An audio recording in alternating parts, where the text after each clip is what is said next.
les morts, En Bnei Israël, lo shamu elai, erishma'ili paro v'ani yaretz svatayim. Les Chazal ramènent dans Bereshit Rabbah qu'il s'agit ici un des 10 Kalvachomer qui sont ramenés dans la Torah. Dans la Torah, dans toute la Torah entière, depuis Bereshit jusqu'à Devarim, 10 Kalvachomer ont été cités dans la Torah. Et là, c'est le premier Kalvachomer qui a été cité dans la Torah, où Moshe Rabbeinu fait un Kalvachomer à Kadosh Baruch. Il dit à Kadosh Baruch, tu me demandes d'aller voir Paro, et Rishma'ini Paro. Comment Paro il va m'écouter? Les bénis Israël eux-mêmes ne m'écoutent pas. Ne m'écoutent pas. C'est-à-dire, on parle déjà au Shlav où les bénis Israël n'arrivent plus à l'écouter. Ils sont fatigués parce qu'ils voient que les réactions de Paro par rapport au fait qu'il leur a dit maintenant de se débrouiller pour amener le Teven, pour amener des choses. Bon, des xérotes que Paro a multiplié sur eux. Donc ils sont plus capables d'écouter. Maintenant, je vous dis, va voir Paro encore. Il dit, pourquoi je vais aller le voir? Kalvachomer. Si déjà eux, les bénis Israël, qui sont concernés par la Géoula, et que normalement ils devraient vouloir entendre parler de la Géoula, ne veut plus entendre. Je les ai saoulés. Comment parle Bichlal? Lui, il va vouloir m'écouter. Kalvachomer qui ne veut pas m'écouter. Alors on va dire que ce Kalvachomer qui est un Kalvachomer qui est marqué dans la Torah, il doit être exact.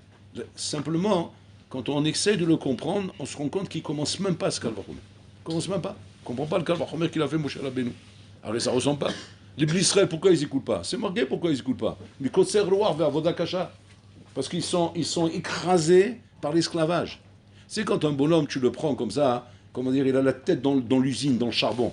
Il est là-bas dedans que ça coulait, et tu essaies de le faire réfléchir sur un sujet. Qu'est-ce qu'il te dit? Il te dit pas maintenant, j'ai pas la tête, j'arrive pas à t'écouter, j'ai la tête dans le charbon là. Tu vas dire, alors tu n'écoutes pas, toi tu es quelqu'un qui n'écoute pas dans la vie. Non, c'est pas vrai. C'est pas vrai de dire ça. Simplement, tu l'as pris dans un mauvais moment. Tu l'as pris dans un moment où il est sous la voiture, le pauvre, parce qu'il est sur la route, il a une panne, il essaie de réparer un truc. Et toi, à ce moment-là, ouais, sa femme, elle est venue lui parler d'un sujet très important concernant le couple. Et lui, il a la tête dans la bouche là-bas, ouais. Il a de la graisse jusqu'à la gorge, tellement qu'il est en train d'essayer de réparer. Et sa femme, elle lui dit, tiens, il faut qu'on parle de ça maintenant. Si le bonhomme veut lui dire, pas maintenant, c'est pas le moment. Est-ce qu'elle a le droit de lui dire, ouais, tu es comme ça, tu veux rien entendre, on peut pas te parler, on peut pas discuter avec toi. Mais c'est faux, on peut discuter avec moi. Mais il y a des moments pour ça. Tu regardes où je suis là, j'ai la tête dans le cambouis là, comment tu veux que je discute avec toi, Bichlal? Là, c'est ce qu'il est en train de dire, Moshe Rabbeinu. Moshe Rabbeinu est en train de dire, mais les Bnei Israël, ils n'écoutent pas, ça y est, on peut plus leur parler, je les ai saoulés. Mais c'est normal, ils sont mamash écrasés par Vodakasha. Alors de là, il fait un Kalvachomer. À Kalvachomer, Paro. Mais Paro, il n'est pas dans la Vodakasha, lui. Il est assis sur son trône. Ouais. Il s'ennuie toute la journée. Il compte les mouches, tellement qu'il n'a rien à faire. Ouais. Il est là, assis comme ça. Et il attend que ça, qu'on vienne lui parler. Il attend qu'on l'occupe. Rien qu'occupe-moi. Occupe-moi avec des sujets, avec des conversations, avec des débats. Ça l'amuse, il n'a rien à faire. Les rois ils s'ennuient tellement qu'il fallait les amuser. Il y avait un bouffon du roi. Le bouffon du roi, il faisait des trucs, des grimaces pour amuser le roi tellement il s'ennuyait. Donc le roi, au contraire. Donc c'est comme ça, c'est quoi le Kalvachomer? Il dit, si les Bnei Israël ne m'écoutent pas, un Kalvachomer que lui ne va pas écouter. Mais ils ne sont pas dans les mêmes conditions, Bichlal. Les Bnei Israël n'écoutent pas parce qu'ils sont Vodakasha, ils sont écrasés sous l'esclavage. Il a le temps dans le combu, le bonhomme. Paro, il est tranquille, assis chez lui dans son trône. Pourquoi il ne t'écouterait pas?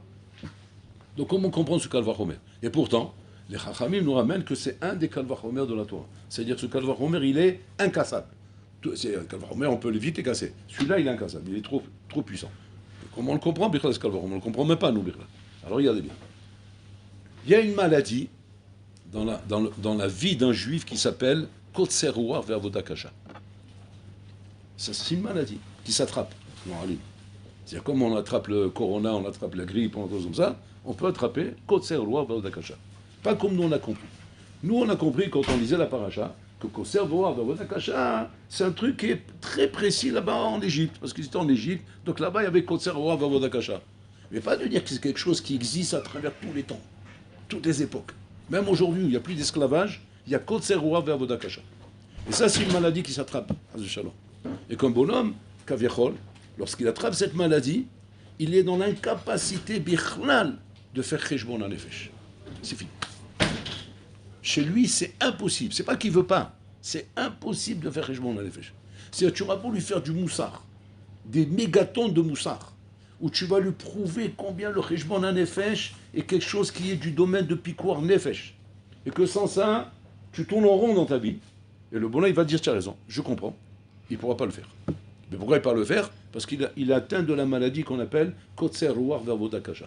C'est-à-dire c'est une maladie kaviachol qui empêche l'homme de réfléchir. Il ne peut plus réfléchir.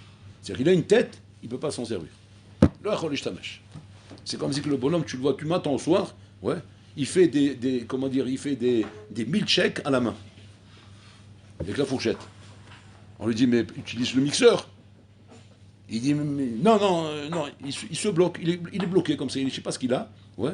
Il s'est mis dans la tête qu'il ne peut pas utiliser le mixeur. Alors le mixeur, il est là. Prends-le, ouais. C'est un blender là-bas, tu travailles en 2 secondes. Ça, il est à la classe, il dit, le milkshake. Mais il ne peut pas. Et tu le vois comme ça. Un noir, un esclave noir en train d'écraser ce truc-là. Tu me regardes, tu tapes des crampes dans les mains, et en plus, c'est pas du milkshake. Tu avales tes morceaux de fruits, là, c'est pas comme ça. C'est pas ça un milkshake. Un milkshake, ça doit être de l'eau, ça doit être comme une crème. Et tu as l'appareil pour le faire, fais-le. Non. Comme ça, un bonhomme bloqué dans sa tête. C'est aussi débile que ça. Quand un homme a attrapé la maladie qu'on appelle Kotser Ruach Ve'avodat Kasha, ce bonhomme-là ne peut pas réfléchir. Il est tafous berocho. C'est quoi cette maladie? Comment l'expliquer à notre époque? Parce qu'à l'époque de l'Égypte, on sait c'est quoi? C'était l'esclavage. Mais aujourd'hui, ça va être quoi ça, Rabotai? Ça va être quoi le Kotser Ruach Ve'avodat Kasha, Rabotai? Le Kotser Ruach Ve'avodat Kasha, Rabotai, c'est pas chouette, c'est l'essoufflement que l'homme il a, Rabotai, par les préoccupations de la vie. Les préoccupations de la vie, ouais, l'essouffle. Comme essouffle l'esclavage. C'est la même chose. Comme mon homme qui est sous l'esclavage, que maintenant il doit fabriquer un nombre de briques, et s'il n'a pas fait le nombre de briques, il se prend des coups de fouet, et que maintenant il est sous pression, et qu'il n'a pas de vie, mis à part le fait de penser qu'à ça. Il rêve des briques, il se lève avec les briques, il mange des briques, il va aux toilettes avec les briques, il est constamment avec les briques. Il a que ça du matin au soir dans les briques, c'est ce qu'il a dans la tête parce que ça le rend fou tellement qu'on veut qu'il fasse des briques. La même chose, tu peux avoir un Ben Adam, okay, dans la vie d'aujourd'hui, que le bonhomme Habibi, il est pris par des préoccupations qui occupent ton esprit. Et le bonhomme lui-même, il te dit, je pense qu'à ça toute la journée. Comme là-bas, il pensait aux briques, lui, il pense de ses préoccupations. Tu vas me dire, est-ce que c'est pas normal? C'est pas normal qu'un homme, il a mis la chose qui est la chose principale dans sa vie, devient sa préoccupation. Et que c'est presque normal qu'il pense constamment à ça. À quoi tu veux qu'il pense d'autre? À quoi tu veux qu'un homme pense d'autre que ses préoccupations? Les préoccupations, c'est les choses qui sont, les impératifs de la vie. C'est normal que je pense à ça. Un bonhomme, par exemple, il a sur lui la charge d'une famille. Mais c'est normal qu'il soit préoccupé par la parnassa. Qu'est-ce qu'on veut de lui? C'est ses briques à lui, il a mis. Là-bas, c'est les briques, pourquoi? Parce que c'est ce qu'on leur demandait. Donc c'est normal qu'ils pensent aux briques. À quoi tu veux qu'ils pensent d'autre à ça? En Égypte, par exemple, tu vas me reprocher pourquoi ils ne pensent pas aux vacances. Il n'y a pas de vacances. Il n'y a que des briques là-bas, il faut fabriquer des briques. Sinon, tu meurs. Alors, vous voyez qu'ils pensent qu'à ça. Là, c'est pareil. Un bonhomme, il a une charge de famille. Et il n'arrive pas encore à gagner suffisamment pour pouvoir payer tout ce qu'il a payé. C'est normal qu'il est préoccupé. C'est normal qu'il pense à ça, ça lui prend la tête. Alors, comment tu peux maintenant, ce bonhomme, lui faire du moussa en lui disant non, tu as attrapé une maladie. Tant que tu as ça dans la tête, tu ne peux pas faire Hishbon Nefesh. Tu vas dire, mais attends, je demande que ça, qu'on me libère de ça. Enlève-moi ça, enlève-moi ce souci. Et à ce moment-là, je me libérais pour pouvoir m'adonner à ton Hishbon Nefesh, à ton moussa, à tes Hashkafot, à tes Inyanim. Mais ma tête, elle est embourbée. Elle est embourbée de ces choses-là. Si encore il s'agissait, Rabotai, de Inyanim qui sont des Inyanim, comment dire, facultatifs dans la vie. Des choses qui n'es pas obligé de te prendre la tête avec ça. Des bêtises. Moi, des bêtises. Alors, là, on pourrait dire, bon, tu as raison. Il se préoccupe de bêtises. Alors, le bonhomme, on le remet au taquet. On lui dit, mais de quoi tu te préoccupes dans la vie, toi? Laisse tomber. C'est des bêtises, ça. Ça, on comprendrait. Mais quand le bonhomme, il te dit clairement, il te montre que ses préoccupations sont des vrais problèmes de la vie, qu'on est obligé de tenir compte pour pouvoir avancer dans la vie. Et je ne peux pas prendre ça à la légère, je ne peux pas m'amuser avec ça. Je suis obligé d'être préoccupé par ces choses-là. Si c'est comme ça, comment on peut me dire maintenant, tu as attrapé la maladie qu'on appelle Kotser Ruach Ve'avodat Kasha. Et donc, qu'est-ce qui se passe? Tu n'es plus capable d'écouter. Tu ne peux plus rien entendre. Tu ne peux plus entendre du moussar, tu ne peux plus entendre du Hishbon Nefesh, tu ne peux plus entendre de Tochachot, tu ne peux plus rien entendre. Ça y est, tu es déconnecté. Tu es déconnecté par tes préoccupations. Comment on peut dire un Ben Adam, sois pas préoccupé? Sois connecté. Sois connecté, c'est-à-dire, sois pas préoccupé. écoute ce qu'on te donne comme direction. C'est quoi le pshat? Regardez, on va prendre la base de ce qui est marqué dans la Torah, et de là, on va prendre pour nous. Là-bas, qu'est-ce qu'on est en train de leur dire au Israël? Arrêtez de vous préoccuper avec les briques, on vous annonce votre Géoula. C'est-à-dire qu'en fait, ils sont préoccupés avec les briques, alors qu'on est en train de leur annoncer la Géoula. À quoi ça ressemble? Ça ressemble à un bonhomme qui est en prison, et qu'en prison, bien sûr, il a des travaux à faire, alors il est préoccupé par les... Et maintenant, je viens, moi, lui annoncer, monsieur, vous êtes libéré de prison. Il dit, attends, non, j'ai pas le temps, là, il faut que j'arrange le lit, là, j'ai un truc, là. Donne-moi le tournevis. Il dit, tu vas t'arrêter, c'est fini, tu es libéré, on te sort de prison. Mais le bonhomme, il n'arrive pas à m'écouter. Et pourquoi il n'a pas à m'écouter? Parce qu'en fait, il est écrasé sous les préoccupations de ce qu'on l'a habitué à prendre sur sa tête. Et que ce bonhomme, à cause de ça, il n'écoute même pas. Il n'écoute même pas ce que je suis en train de lui dire, que je suis en train de venir lui annoncer qu'il est libéré. C'est ce qu'on parle ici dans la paracha. On n'est pas en train de leur dire maintenant, venez, on vous a envoyé en fait une aide sociale, oui, une assistance sociale, qui va essayer de résoudre vos problèmes psychologiques dans la tête parce que tu fais beaucoup de bruit. C'est-à-dire, en vérité, elle ne sort pas de ton problème, oui. Simplement, elle va te commencer à prendre le crâne, oui. Comment vivre avec les briques, ouais. Alors là, tu peux dire, bon, tu me saoules, ouais. Dis pas, je ta mère, laisse-moi tranquille, moi je suis avec les briques ici. J'en ai assez déjà avec ma tête, oui. Je suis devenu une brique, tu as vu ma tête? Même la tête, elle est plus normale. Je suis devenu une brique. Donc toi, l'assistance sociale, vas-y voir les grands-mères là-bas, à Toulouse, là-bas. Laisse-moi tranquille là, avec mes problèmes. J'en ai assez déjà dans ma tête. Ça, je comprends à la rigueur. Mais là, c'est pas ça. Moshe et Aaron, c'est pas des assistances sociales. Moshe et Aaron, ils sont venus leur annoncer la Géoula, le Mashiach. C'est Mashiach, nous Mashiach. Il s'est présenté à moi dans le buisson ardent, là-bas, sur le mont Sinaï. Il m'a envoyé à moi et mon frère, regarde avec la barbe comme ça. On est le Mashiach.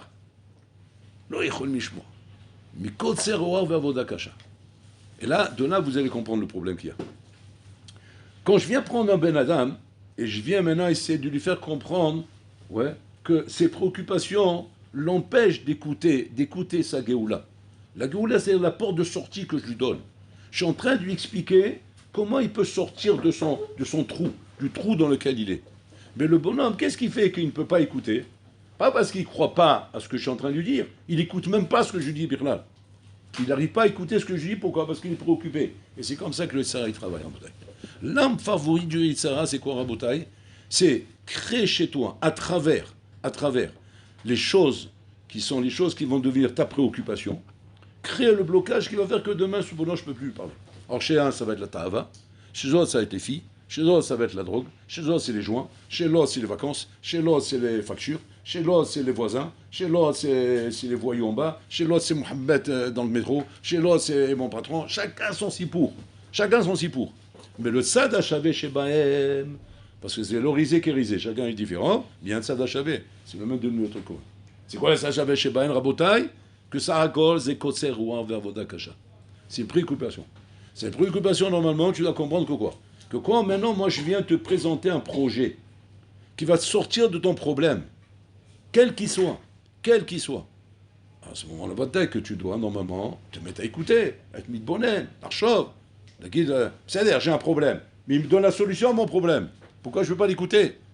Et ça, Rabotai, c'est ça la force du ça. Et malheureusement, aujourd'hui, Rabotai, le gros problème et la grande sara qu'il y a, c'est que les préoccupations qu'on a, Rabotai, occupent 80% de notre esprit. 80% de notre esprit. Prenez un barreau à l'Eshiva, un barreau comme vous. Ouais, vous arrivez, vous faites une première année Yeshiva. Maintenant, tu es en train de préoccuper ta tête de te dire, maintenant, je dois faire une deuxième année ou pas une deuxième année? Les préoccupations de la vie. Il faut faire des études, il faut faire un métier, il faut gagner de l'argent, il faut penser à l'avenir, rouler. Combien ça occupe de ta tête, ça? 80%. Qu'est-ce qui reste? 20%. Il reste 20% pour essayer d'écouter un hijbon, un nefesh qui pourrait t'indiquer quelle est la direction que tu dois prendre dans ta vie. Mais 20%, c'est pas assez. Pour quelque chose qui est tellement gorali dans la vie, avec 20%, je vais réfléchir seulement, mais c'est pas assez. Il me faut au moins 80%. Mais le contraire. Et les 20%, les laisser pour les autres préoccupations. Parce que, je suis un Ben Adam, je ne vais pas me libérer à 100%. Il y aura toujours un peu de prise de tête. Mais que ce soit à 20%, pas plus. Et 80% face au cheshbon hanefesh. Je n'ai pas dit 80% face à une décision déjà prise. Non, la décision, on ne l'a pas prise encore. Mais cheshbon hanefesh. de faire un Heshbon Hanefesh sur des décisions qui sont tellement gorali dans la vie, elles sont tellement importantes, elles vont complètement changer ta vie dans un sens comme dans l'autre. Ça peut être autre chose ta vie. Mais donc combien il faut se libérer dans sa tête, Rabotaï, pour prendre les bonnes décisions. Quand on te parle par exemple, la venue du Mashiach. Le Mashiach arrive. Maintenant, je ne suis pas en train de parler maintenant quand il arrive et comment il arrive et, par où il va arriver. On ne parle pas là-dedans. On ne sait pas tout ça. On sait pas. Non, mais on nous parle qu'on est dans la période du Mashiach. Combien de ta tête est libre pour penser à ça? 20%. 80%, on est occupé. Préoccupé. Préoccupé par quoi? Par le Rolamazé. Mais tu entends ce que tu es en train de parler? Quel Rolamazé? Le Mashiach, il vient, plus le Rolamazé, c'est fini, l'immense, c'est beau. La basta, on l'a fermé. On est à la fin du film. Tu comprends? C'est-à-dire, le film, il se termine là. On est à l'aboutissement final. Jusqu'à quand tu vas rester encore en train de te dire maintenant, j'ai pas le temps de t'écouter. J'ai pas le temps de t'écouter. Je comprends pas. Tu as le temps de quoi? Ben, je suis occupé avec mes affaires. Mais je viens de te parler maintenant de ça, justement. Que quoi? Que c'est fini, tout ça. Le film, il est fini. Tu comprends pas ou quoi? Madame Lacholishma. Pas qu'il peut pas écouter parce qu'il n'est pas intelligent, parce qu'il est bête, parce qu'il comprend pas. On parle pas de ça. On parle de gens très intelligents. Et en plus, on leur parle pour des choses qui les concernent. C'est pas que je suis venu te taper à ta porte, je suis un commercial qui veut te vendre une machine à laver. C'est pas ça qu'on parle. Parce qu'à la rigueur, tu peux dire au bonhomme, j'en ai déjà une. Pas besoin d'une deuxième, j'en ai déjà une. Bon, donc, monsieur, allez voir quelqu'un d'autre. Moi, j'ai ce qu'il me faut déjà. Mais là, on ne parle pas de ça maintenant. On parle de quoi? On te parle que le film, il est fini. Nigma. Donc maintenant, il te reste quelques instants pour retourner. Pour te retourner dans ta situation. Mais le bonhomme, il ne peut pas. C'est ce qui se passe ici, Rabotaï. On parle ici que le film il est fini. On est en train de nous montrer, Rabotaï, le même film que nous vivons maintenant. Que Moshe Rabbeinu, il vient, il leur dit, ça y est, le film il est fini là. Qui c'est Moshe Rabbeinu? Qui c'est Aaron? C'est le Rabbanim. C'est le Rabbanim du Dor, Rabotaï, qui vient annoncer, le film il est fini. Mais maintenant, nous, on ne peut pas les écouter. Mais pourquoi on n'arrive pas à les écouter? On est occupé avec nos préoccupations. On est occupé avec les problèmes actuels. On est préoccupé avec la guerre à Gaza. On est occupé avec les menaces. On est préoccupé avec l'antisémitisme. On est occupé avec l'Amérique, avec Biden, je ne sais pas ce qu'il veut celui-là là-bas. On est occupé avec Pierre et Paul et Jacques. Mais je ne te parle pas de ça maintenant. Je te parle que le film, il est terminé. C'est où? Donc ça y est, retourne-toi. C'est-à-dire, lâche tout ça. Mais non, je ne t'ai pas dit lâcher à 100%. Parce que c'est normal que tu gardes quand même une certaine position face à la mitziout. Mais combien? 20%. 80% chez toi doit se libérer pour penser, Nachinami, à la Matara. À la Matara, pourquoi tu es venu dans ce monde? Machovato be'olamo. Pourquoi tu es dans ce monde, Rabotaï? Combien de bonhommes aujourd'hui, Rabotaï, utilisent 80%? Tu peux le compter sur le bout des doigts, il n'y en a que 20% qui sont sortis d'Égypte. 80% ils sont restés là-bas.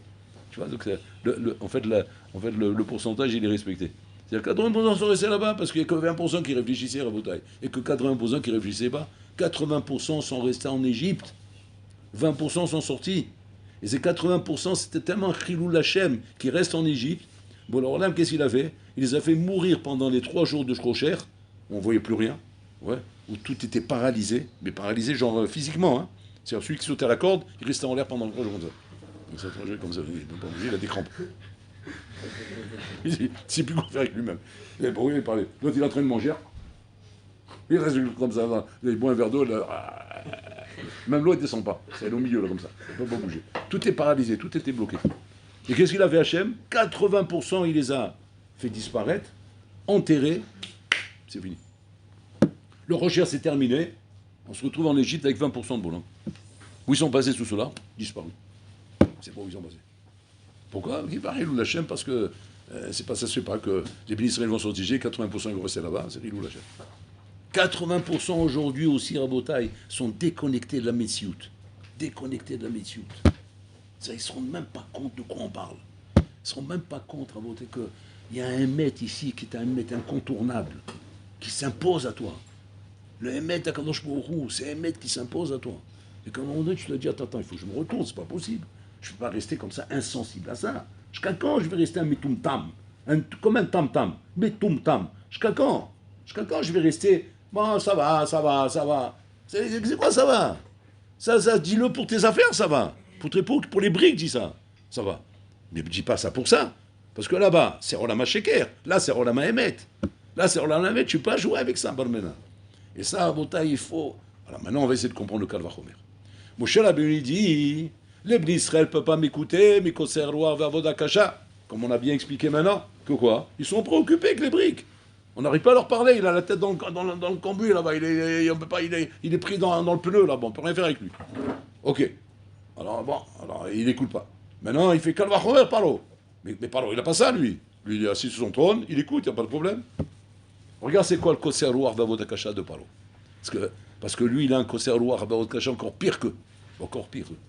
Qu'est-ce qu'il faisait Paro? Tous les matins, Paro, il se levait, il allait au Nil pour faire la kharia, pour faire ses besoins. Mais pourquoi il faisait ça? Parce que lui, il disait à tout le monde, je suis un dieu, moi. C'est moi qui me suis créé. J'ai créé le Nil, j'ai créé tout ça, je suis ma propre création. Donc maintenant, sauf, c'est un Ben Adam. Et il va aux toilettes comme tout le monde. Ouais. Et donc, ma grand-mère toujours dit comme ça. Elle dit, quand dans la vie, un bonhomme t'impressionne, imagine-toi le aux toilettes. Ces anciens, ils sont forts. Ils sont imbattables, ces anciens. C'est-à-dire, nous, on fait des pile-poulim pour arriver à expliquer à quelqu'un de ne pas avoir peur de quelqu'un. En 2 mots, je t'ai mis dans les toilettes, ça y est. Genre, Biden, oui, il est dans les toilettes.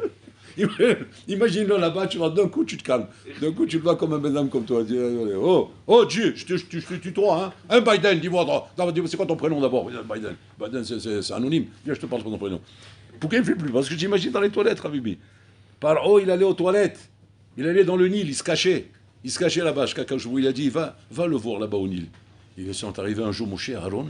Ils sont arrivés en plein, il était dans le Nil, on fait le frère. Où ils sont arrivés. Il était là-bas dans un coin, là-bas, comme ça. Moshe et Aaron, ils arrivent. Paro, non, attends, voilà, je suis en train de trapper une sardine, là, pour me dire. Mais qu'est-ce que tu fais là? Mais qu'est-ce que tu fais là par hasard? Hein? T'as attrapé? Mais regardez, c'est quoi le code serroir qui est ici, Rabotai? Atam shaker l'atzmecha? Dis-moi, tu es un fou? Mais comment il peut se mentir à lui-même? Il se voit comment il va aux toilettes comme un Ben Adam, et de l'autre côté, il se dit, je suis le bon Dieu. Mais combien un homme il peut se mentir à lui-même, Rabotai? Comme Adam et Rolé shaker l'atzmo? Comment tu vois pas clair et qu'à un moment donné, tu dis, bon, ça suffit, comme toi. Tu vas péter un câble à la fin. Enfin, à force de te mentir comme ça. Ça, c'est Kotser Roar Vavoda Kasha, mais à une dimension Rabotai qui est incurable. Et c'est ça le Kalvachomer. Si eux, qui sont normalement par un Kotser Roar Vavoda Kasha, qui est Chitzoni, c'est-à-dire c'est un problème de préoccupation extérieure. Mais c'est pas Pnimi, c'est pas en eux ce problème. Il est extérieur à eux, c'est la brique. Eux, ils n'écoutent pas. Hein. Lui, qui est un Kotser Roar Vavoda Pnimi, lui, c'est pas la brique, c'est intérieur, lui. Lui, c'est sa tête, il a piété un câble, celui-là. Kalvachomer, je ne peux pas lui parler à lui. Aujourd'hui, Rabotai, il faut se poser la question. Quel Kotser Roar Vavoda Kasha on a? Celui des Béni Israël ou celui de Paro? C'est la question qu'il faut se poser, Rabotai. Alors, si on a celui des Béni Israël, on peut faire quelque chose pour nous encore. C'est-à-dire, tu es sauvable, on peut se sauver encore. Mais si jamais chez toi, c'est le Kotser Roar de Paro, maintenant tu es mort. On ne peut plus rien faire avec toi. C'est-à-dire, tu seras constamment Bematsav chez Makshet Libo. Pourquoi son cœur s'endurcit à Paro à chaque fois? Pourquoi, Rabotai? Tout simplement parce qu'il ne veut pas lâcher. Il ne veut pas lâcher, Rabotai, ce trou qu'il a dans le crâne. Il a un trou dans le crâne. Et comme ça, on peut avoir dans la vie un trou dans le crâne. Un bonhomme, Rabotai, il pourrait pardonner, Rabotai, le Emet de la Torah et des mitzvot. Pourquoi? Pour la tava des filles. Pour la tava des vacances. Pour la tava de l'alcool. Pour la tava des amusements. Des bêtises, des trucs bêtises. Mais attention, parce que là-bas, on n'est plus dans la brique, parce que vous comprenez bien, on est déjà dans le trou dans le crâne. On est comme Paro, là. Parce que si c'est de la brique, alors ça va. À un moment donné, tu dis, bon, allez, laisse tomber, ça suffit. Maintenant, je suis venu à Yeshiva, j'ai compris le Emet. Ça y est, je fais du ménage, là. Je fais du ménage, c'est fini. Je vais rentrer en France, ils ne vont pas me reconnaître, là. Ils vont avoir une autre tête, là. On ne te reconnaît pas, qu'est-ce qui se passe? Ça y est, je fais du ménage, ça y est. Les briques, c'est fini pour moi. Je suis passé à autre chose, maintenant. Il reste un peu, ouais, 20%, mais pas plus. Maintenant, je suis passé 80% de l'autre côté. Mais quand le bonhomme, à Mota, il est mordu par quelque chose, mordu, comme une Avodah Zara. Avodah Zara, c'est-à-dire, il ne peut pas imaginer de vivre sans ça, il ne peut pas imaginer sa vie sans ça. Et ce bonhomme, il est tellement mordu par ça, qu'il est prêt, mévater à la Emet, ou mévater à la Emet, ou mévater à la Olam Haba, ou mévater à la Mashiach. Kapara alay. Qui vient pour les autres. C'est vrai, moi j'ai pas besoin de ça. Il le dit pas. Il le dit pas parce qu'il n'ose pas le dire. Avant chaque là, c'est ça qui est grave. Parce que si au moins tu avais le courage de le dire, eh ben, à ce moment-là, tu passes aux briques. Tu n'es plus dans Paro. Vous avez compris comment on passe d'un camp à l'autre? C'est-à-dire, tu as le courage de dire une chose, même si c'est abominable ce que tu dis. Abominable, hein. Mais au moins tu es passé dans la brique. C'est grave, mais au moins tu es une brique. Mais si jamais tu te mens à toi-même, là tu es dans Paro. Paro, personne ne peut t'aider. Personne. Si c'est pas toi-même, personne ne peut t'aider. Tant que tu as le trou dans le crâne, qui peut t'enlever ce trou dans le crâne, il est imaginaire. Tu t'es imaginé un truc. Comment tu veux que je t'enlève ça de ta tête? J'aurais beau te parler, j'aurais beau te dire. Le problème, c'est pas de parler. Parce que parler, je parle. Mais la barrière, c'est quoi? C'est que tu n'écoutes pas. Mais pourquoi tu n'écoutes pas? Mais quand c'est un roi, va à Vodakasha. Tu ne peux pas écouter. Ta tête ne peut pas capter. Le capteur, il ne marche plus. Tu comprends? Le capteur, il a été paralysé par un autre système où tu t'es pris pour le bon Dieu ou pour Bob Dylan. Je sais pas quoi, ouais, Lahore. Il dort le soir, c'est Bob Dylan. Il se lève le matin, c'est Rambo. Et là, comme ça, il vit dans un film, Lahore. Ouais, c'est le film, quoi. Ils ont un film du matin au soir. Mais dans ce bonhomme-là, tu as beau lui expliquer des sipourim, des trucs. Il est dans un film. Il faut le sortir du film, à ce bonhomme. Tant que tu es dans le film, Rabébé, tu es mort. Tu es mort et enterré, Barmenan. Tu fais partie des 80% que le Mashiach ne vient pas pour eux. C'est pas que Hachem veut punir. Non, Hachem il t'aime. Au contraire, Hachem n'attend que ça. Mais il peut pas. C'est pas qu'on veut pas. On peut pas. On peut pas parce que toi, tu veux pas. Parce que tu as décidé que quoi? Que tu n'es pas là-bas. Tu t'es bloqué dans l'esprit. Je sais pas. Moi, je suis paro, moi, ça y est. Paro, Rabota, le Rambam, il dit Zesemel Ayesara. C'est lui le avis avot Ayesara. C'est lui qui représente Ayesara dans la vie, Rabota. Et l'homme doit se poser la question dans la vie, est-ce que je suis dans la brique ou je suis dans Paro? Parce que si c'est comme ça, il y a un calvachomer. C'est déjà la brique te rend dur la vie, parce que la brique c'est déjà dur, Rabota. Ça, les préoccupations normales de la vie, quand tout homme il a ça. Tout homme il a ça. C'est déjà gros, c'est déjà lourd à porter, Rabota, pour pouvoir faire Heshbon Nefesh. C'est déjà un gros sac. Mais tu peux t'en sortir. Pourquoi? Parce qu'en fin de compte, c'est pas inné en toi. C'est pas, comment dire, dans tes gènes. C'est pas dans tes gènes. Toi-même, tu le dis. Alva que ça s'en laisse ce truc-là. Alva qu'on me lâche. Alva que ça se résout. Alva que ce problème, il me laisse tranquille. Toi-même, tu le dis. Mais là où en vérité, le problème, c'est toi qui l'entretiens. C'est toi qui veux ça. C'est toi qui cherches le mal avec tes mains. C'est-à-dire, tu te rends pas compte comment le chérès, tu le lâches pas. Tu veux pas lâcher le chérès. Tu veux pas lâcher le lézard. Mais tu veux rentrer dans le mikvé. Tu veux rentrer dans le mikvé. Mais chérès beyado. Le hasard. Tu ne viendras pas tard. Mais je suis rentré dans le mikvé. Je suis là, voilà. Tout, chemise blanche, la barbe, chapeau, tout le teigne, la tenue de comment dire, de Rambo. Voilà, je pense la tenue. Voilà. Je ne ressemble pas à un religieux comme ça. Ouais, tu ressembles. Mais tu n'es pas un religieux. Tu n'es pas du tout ça. Ça n'a rien à voir. Tant que le chérès il est biado, c'est me'akev. C'est pas un truc genre on peut faire avec. C'est pas me'akev. Au moins tu es au Bidiavad. C'est me'akev.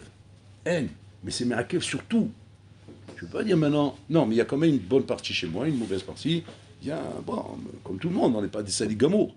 Au moins, il y a une bonne partie quand même. Non, ça pourrit tout. Tout n'est pas bon, tout est faux. Tu penses, ce stade-là de pardon, c'est tout est faux. Pourquoi? Parce que cette chose-là, en vérité, elle est trop entremêlée dans ton esprit. Elle est trop, comment dire, parti pris de toi-même. Elle est trop parti pris de toi-même. Si la chose n'est pas parti pris de moi-même, c'est-à-dire, ça me dérange, attention, hein, ça me dérange même autant en pourcentage, je parle. Hein. C'est le même 80% que là-bas. Mais là-bas, c'est quoi? C'est pas les mêmes. C'est pas le même produit. C'est un produit qui, comment dire, qui ne laisse pas la béchira. J'ai Kabiachol plus de béchira à cause de ça. Et ça, ça c'est le Kalvachomer Hatsoum qui fait très peur ce qu'il est en train de dire ici. Comme un match qu'un homme, il doit faire Heshbon Nefesh savant où je trouve, où je suis moi. Dans la brique ou je suis dans le parent. Et vite réagir.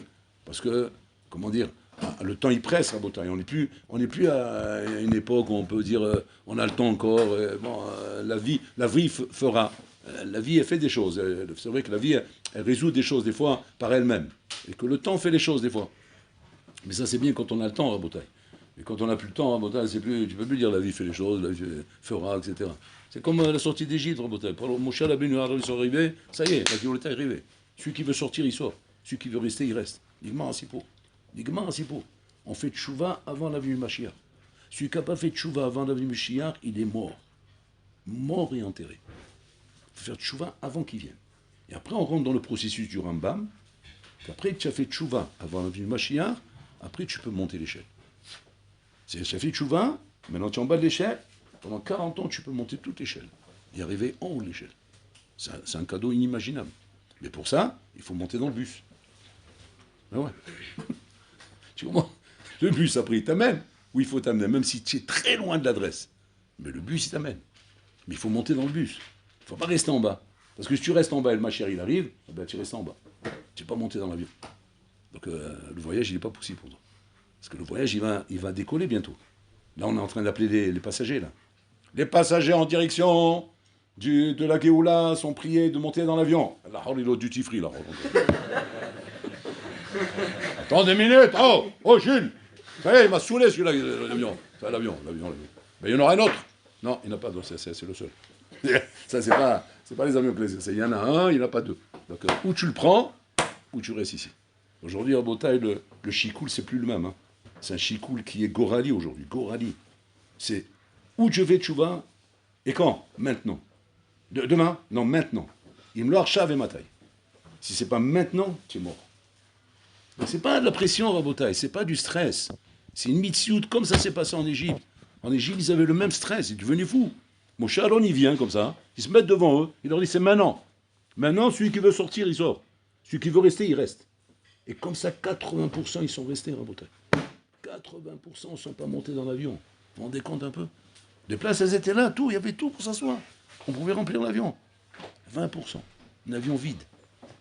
Comme ça, Rabotaï. Et c'est marqué dans la Gemara. Comme ça s'est passé à la sortie, comme ça se passera à la venue du Mashiach. 20% sont morts reviendront. Ça fait peur, hein? 80% seront perdus. Ouais, qu'on ne soit pas dans ces 80%. Que chez Mishmor, qu'on ne soit pas là-bas. Maintenant, quel est le risque d'être là-bas? Si tu es paro. Si tu es l'abri, tu peux t'en sortir. Mais si tu es paro, chez Mishmor. Et paro, c'est quoi, Rabotaï? Paro, c'est pas juste, c'est, comment dire, rester accroché à des choses que tu sais toi-même que cette chose-là, c'est un chéretz. Il faut le lâcher. Ça, il faut lâcher. Ça y est. Il faut lâcher, même si ça fait mal, même si ça déchire, même si c'est un accouchement. C'est une déchirure intérieure, c'est une déchirure de mon être. Parce que ça fait trop partie de moi-même. J'ai l'impression que je me dépersonnalise. Je suis plus moi-même si je fais ça. Et là, si c'est ça qu'il faut faire pour monter dans l'avion, il faut le faire, Habibi. Et le Manasot. J'ai le plaisir.